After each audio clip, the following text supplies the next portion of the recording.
아프가니스탄에서 우리 정부에 협력한 400여 명의 협력자들이 우리나라에 입국해 충북 진천 공무원 인재개발원에서 8주간의 적응 기간을 갖습니다. 목회자들은 현수막을 내거는 등 진천을 찾은 아프간 협력자들을 환영했습니다. 초저출생 문제가 미래 세대를 위협하고 있는 가운데 CBS가 출산 돌봄 국민운동 캠프 주비위원회 발족식을 갖고 본격적인 다음 세대 살리기 운동에 나섰습니다.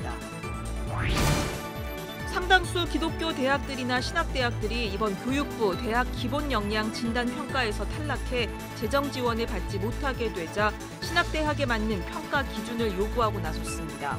CBS 기획보도 오늘은 대학 역량 진단 평가의 개선 방안을 짚어봅니다. 여러분 안녕하십니까? CBS 뉴스입니다. 아프가니스탄에서 우리 정부에 협력한 400여 명의 협력자들이 천신만고 끝에 우리나라에 입국했습니다. 코로나19 검사를 받은 협력자들은 충북 진천 공무원 인재개발원으로 이동해 8주간의 적응 기간을 갖는데요. 목회자들은 현수막을 내거는 등 진천을 찾은 아프간 협력자들을 환영했습니다. 송주열 기자의 보도입니다. 작전명 미라클. 우리 군이 왕복 2만 킬로미터의 비행과 은밀한 작전 끝에 한국 대사관, 병원, 직업훈련원, 기지에서 일했던 아프간 협력자, 가족 400여 명을 탈출시켰습니다. I want to say thanks for all of them, and I want to say thanks the Korean government very deeply. That's all. 우리 정부는 한국 아프간 재건팀을 도왔다는 이유로 생명의 위협을 받는 협력자들을 외면할 수 없었다며 난민이 아닌 특별 체류 자격을 부여했습니다. 한때 우리도 전쟁으로 피난하던 때가 있었고 국제사회의 도움을 받았습니다. 이제는 우리가 도움을 줄 때입니다. 지난해 코로나19 확산을 피해 입국한 중국 우한 교민을 맞이한 경험이 있는 진천군 주민들은 아프간 협력자들을 환영했습니다. 아프간 협력자들이 머물 인재개발원 입구에는 한글과 아프간어로 된 환영 현수막이 걸렸습니다. 지난해 주변 우려에도 우한 교민들을 따뜻하게 맞이했던 충청 지역 목회자들이 이번에도 아프간 협력자들을 맞이하는 데 앞장섰습니다. 천안 서부교회와 진천 중앙교회 등 지역교회 목회자들뿐만 아니라 지난 5월 발족한 예장통합 총회재난봉사단도 낯선 이국 땅을 찾은 아프간 협력자들을 환영하는 일에 적극 나섰습니다. 목회자들은 목숨 걸고 대한민국을 도와주신 아프간 협력자 여러분을 환영한다는 내용의 현수막도 직접 설치했습니다. 우리가 이슬람 국가에 선교도 가는데 함께 오신 그분들을 환영하는 것은 오히려 더 좋은 방법이라고 생각이 되고요. 종교를 떠나서 그리스도의 사랑으로 품는 것이 저희들이 지금 해야 될 일이라고 생각을 해서 오늘 뜻을 같이 하는 목사님들이 나오게 되었습니다. 충청 지역 목회자들과 총회재난봉사단은 아프간 협력자들이 필요로 하는 것들이 무엇인지 살피고 도울 수 있는 방안들을 지속적으로 점검해 나갈 예정입니다. 아프간 협력자들에게 하나님의 사랑을 환영합니다. CBS 뉴스 송주열입니다. 초저출생 문제가 미래 세대를 위협하고 있습니다. 오는 2028년엔 우리나라에 심각한 인구 절벽이 도래할 것으로 전망되는데요. CBS는 출산 돌봄 국민운동 캠프 주비위원회 발족식을 열고 본격적인 다음 세대 살리기 운동에 나섰습니다. 오요셉 기자입니다. CBS가 한국 교회와 함께 다음 세대를 살리기 위한 대대적인 출산 돌봄 캠페인을 전개합니다. 지난 2006년부터 380조 2천억 원 규모의 정부 예산이 투입됐지만 그 효과가 미비한 상황에서 교회와 언론이 앞장서 마음 놓고 아이를 낳아 기를 수 있는 건강한 사회를 만들어 나가겠다는 목표입니다. 주저하는가에 대한 많은 당사자들의 문제, 또 사회적인 문제 이런 것들을 예리하게 선지자적인 목소리를 내는 곳이 CBS입니다. CBS가 구석구석 문제의 개선을 요구하는 소리들을 내면 이 캠페인이 잘 성공하리라고 생각합니다. CBS의 출산 돌봄 캠페인은 저출산 문제가 청년과 주거, 여성 등 다양한 사회 문제가 얽힌 복합적인 문제인 만큼 인식 제고와 제도 개선 등 현실적인 문제들을 풀어나가는 지속적인 사회운동으로 전개됩니다. CBS의 공신력을 바탕으로 교회는 물론 정부와 지자체, 기업들을 아우르는 국민운동을 전개해 나갈 예정입니다. 특별히 아동과 영유아 돌봄 경험이 풍부한 교회가 외부 기관과의 협력을 통해 평일 돌봄 인프라를 제공하는 방안 등을 모색하고 있습니다. 또 CBS의 시사 보도와 다양한 미디어 콘텐츠를 통해 대중들에게 저출산 위기를 알리며 이를 내년 대선과 지방선거의 핵심 의제로 끌어올릴 계획입니다. 저출산을 지배하고 있는 사회적 심리는 지금 이 세상에 내가 아이를 낳아서 이 아이들이 행복할 수 있을까라고 하는 데 대한 그 확신이 없는 겁니다. 정말 우리가 살고 있는 지금 이 땅의 세상이 정의롭고 평화롭고 지속 가능한 세상이 되기 위한 토대가 되는 그런 운동 캠페인들을 함께 좌우에 펼치시면서 주비위원들은 한국교회가 이번 캠페인의 중요성을 인식하고 적극적으로 참여해 줄 것을 당부했습니다. 모든 교회가 다 십시일반 잘 참여해서 이 캠페인이 한국교회 1천만 우리 성도들의 공동 캠페인으로 이렇게 확대되기를 간절히 소원합니다. 한편 CBS는 오는 11월 11일 출산 돌봄 국민운동 캠프를 출범하고 해피버스케이 생명포럼을 시작으로 다양한 활동들을 펼쳐나갈 계획입니다. CBS 뉴스 오요셉입니다.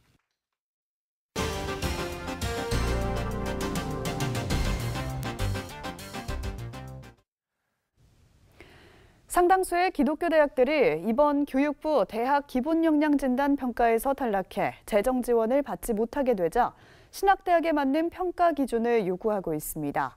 CBS 기획보도 오늘은 대학 역량진단 평가의 개선 방안을 짚어봅니다. 고석표 기자입니다. 우선 교육부 대학 기본역량진단평가에서 문제로 지적되는 것은 획일화된 평가 기준입니다. 개별 대학들의 특성과 목표를 감안하지 않고 획일화된 기준을 갖고 평가할 수밖에 없다는 교육부의 한계도 있습니다. 하지만 이번 교육부 대학 진단평가에서 4차 산업을 목표로 설정한 대학 평가 기준은 기독교 대학이나 신학대학과는 너무나 거리가 멀다는 지적입니다. 종교인 양성을 설립 목표로 하고 있는 기독교 대학들에서 4차 산업 인재를 양성할 수는 없기 때문입니다. 이에 대해 기독교 개통학교를 포함한 25개 대학 총장들도 교육부 평가에 문제가 있다는 입장을 재차 밝혔습니다. 95년도 그때는 그 학교의 특성을 가지고 특성화를 만들으라고 해놓고 특성화를 열심히 하고 정량평가를 열심히 했는데도 불구하고 더 이상 되지 않는 이런 상황에서는 절망감을 더욱더 안겨주는 것 같아서 우리 25개 대학이 힘을 합했습니다. 또 이런 평가를 통해 대학 서열화를 조장하거나 줄을 세우겠다는 목표 또한 사라져야 한다고 강조했습니다. 이제는 남의 잘못 위에 나의 잘남의 증명이라는 이런 서열식의 사고방식을 깨고 남의 잘남 위에 나의 더 잘남의 증명, 지역과 함께하는 그런 대학을 만드는데 부족하지만 열심히 하겠습니다. 기독교 대학들은 대학이 영리를 목적으로 하는 기관이 아닌 만큼 평가를 통해서 재정 지원 여부를 결정하는 것이 아니라 이미 책정된 예산은 모든 대학에 공평하게 지원하라고 요구했습니다. 대학은 수익을 창출하는 집단이 아니라 유경사업입니다. 재정을 쏟아 부어야만 되는 것이죠. 그래서 학교가 부실하다고 해서 퇴출하지 말고 오히려 그런 대학에서 더 많이 지원해서 이 포지티브 정책, 각 지역에 있는 대학들이 지역의 문화와 교육 중심지로 탈바꿈되도록 오히려 긍정적인 정책을 펴는 게 타당하다 싶기도 하고요. 이에 따라 교육부가 이제라도 각각의 대학의 특수성을 인정하고 재정 지원을 매개로 전국 대학을 서열화시키는 것이 아니라 새로운 평가 정책을 도입해야 한다는 목소리가 높습니다. 이거는 아닌 것 같아요. 교육부도 조금 더 다시 좀 고민을 좀 많이 하셔야 되지 않나 그런 생각이 들고 신학대학들 혹은 뭐 종교연 대학들이 따로 이렇게 협의체를 구성해서 정부와 대화해가면서 우리에게 알맞는 그런 지표를 좀 만들 필요가 있을 것 같습니다. CBS 뉴스 고석표입니다. 치유상담대학원 대학교 제3대 총장에 치유하는 교회 김을식 목사가 취임했습니다. 치유상담대학원 대학교는 지난 25일 서울 강서구 치유하는 교회 본당에서 김은식 목사 제3대 총장 취임식을 갖고 새 출발을 다짐했습니다. 김은식 목사는 취임사를 통해 지난 24년 동안 학교가 부흥하게 된 것은 전적으로 하나님의 은혜였다면서 가족과 교회, 나라와 민족을 살리는 학교로 발전하는 데 최선을 다하겠다고 말했습니다. 앞으로 학생 모집과 재정 확보 등 학교 운영뿐만 아니라 교수 활동 지원과 더불어서 새로운 캠퍼스 건축 등 학교 발전에 중요한 과제를 주님의 도우심과 또 여러분의 후원에 의해서 하나씩 풀어나가도록 하겠습니다. 그동안 학교 발전을 이끌어온 정태기 박사는 명예 총장으로 추대됐습니다. 지난 2002년 크리스찬 치유상담연구원으로 출발한 치유상담대학원 대학교는 현재 치유상담학을 단일 학과로 운영하고 있으며 내년부터 클레어몬트 신학대학원과 상담학 박사 공동 학위 과정을 개설할 예정입니다.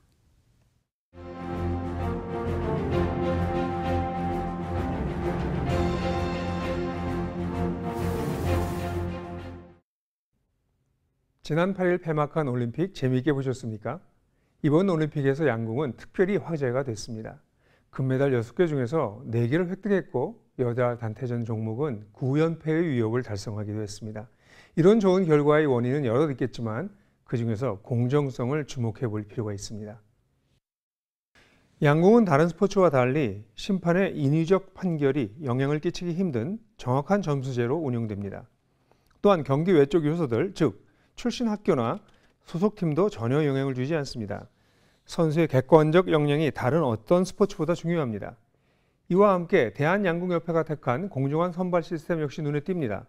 과거 메달리스트조차 모두 제로 베이스에서 시작하여 선발전을 치릅니다.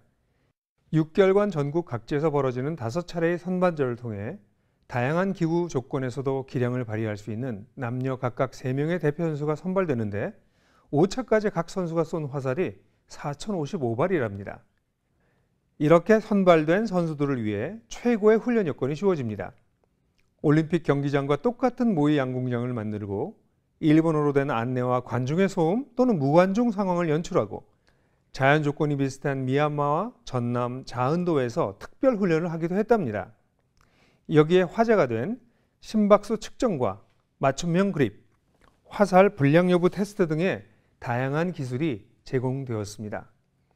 상대적으로 공정한 스포츠, 공정한 선발 시스템, 이와 함께 최고의 훈련 환경, 이것이 한국 양궁의 탁월성이라는 열매를 가져왔습니다. 끊임없는 경쟁과 이에 따른 순위 결정이라는 올림픽 스포츠의 태생적 한계가 있겠지만 이번 올림픽 양궁에서 나타난 공정성을 우리는 눈여겨볼 필요가 있습니다. 한국 사회가 불행한 이유 중 하나가 꽤 좋은 환경에도 불구하고 공정성이 확보되지 않기 때문입니다. 우리 사회는 좀 더 공정한 사회 시스템을 모든 영역에서 갈구하고 있습니다. 사실 인류 역사는 이 공정성을 향한 고통스럽지만 자랑스러운 진보의 역사이며 근현대에 이르러서 이 공정성은 과거에 비해 괄목하게 확보되고 있는 것도 사실입니다. 공정한 시스템이 확보되면 개인과 사회는 각각 자신이 될 수 있는 최선의 모습으로 꽃피울 수 있습니다. 공정한 시스템만큼 공정한 시민들 역시 중요합니다. 나와 관련하여서는 공정성을 요구하나 타인의 공정성에는 무관심한 인간 실존의 이중성을 극복하려 애쓰는 시민들 말입니다. 공정한 시스템을 만들어도 공정하지 않은 사회 지도자 그리고 우리 시민들에 의해 그 시스템은 무너집니다. 자기 자신도 공정성의 기준 아래 놓을 수 있는 사회 구성원이 많아져야 합니다. 교회는 공정하신 하나님을 주라고 고백하기에 공정한 삶, 공정한 공동체, 공정한 사회를 추구하는 사람들이어야 합니다. 공정성과 거리가 먼 그리스도인과 교회는 그들이 믿는다는 하나님을 삶으로 부인하는 것이 됩니다. 오늘날 하나님의 공정성을 더 나아가 공정한 하나님을 추구하는 교회와 그리스도인들이 절실합니다. 교회 안팎에서 공정성에 기초한 삶을 배우고 연습하고 추구하여 한국 사회의 공정성에 일조하는 교회와 그리스도인이 많아지는 것, 한국 사회가 공정한 시스템을 갖추는 것과 함께 무척이나 중요합니다. CBS 논평이었습니다. 간추린 지역교계 소식입니다. 117년의 역사를 가진 청주제일교회가 어제 1866년 병인박해 당시 천주교 4명의 순교 자리인 교회 내에서 순교지 축복식을 가졌습니다.